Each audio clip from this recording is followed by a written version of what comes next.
Étape 2. Mesure de l'alignement vertical du mur pour un sous-sol droit et d'aplomb. Les murs d'un sous-sol, qu'ils soient en béton coulé, en bloc de béton ou en briques, ne sont pas toujours droits verticalement.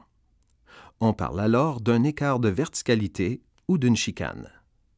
Les murs qui présentent une chicane peuvent s'incliner vers l'avant ou l'arrière. Déterminez si le mur est d'aplomb au moyen d'un long niveau à main, d'un niveau à main et d'un long bord droit ou d'un fil à plomb. Inspectez diverses parties du mur et marquez les endroits les moins d'aplomb. Si le mur est incliné vers l'avant, mesurez l'endroit qui présente la plus importante inclinaison. Marquez cette distance sur le plancher comme point de repère. Cette marque indique la distance maximale de la chicane à partir du mur. Mesurez ensuite à partir de ce point une longueur de 89 mm et apposez une autre marque sur le plancher. La distance totale entre le mur et cette marque est la mesure utilisée pour tracer une ligne de craie sur le plancher.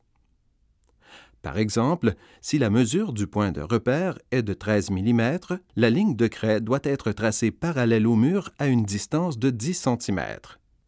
Si le mur s'incline vers l'arrière ou est d'aplomb, tracez une ligne de craie parallèle au mur à 89 mm de sa base. Répétez la procédure pour tous les murs. Des lignes de craie se chevauchent alors dans les coins.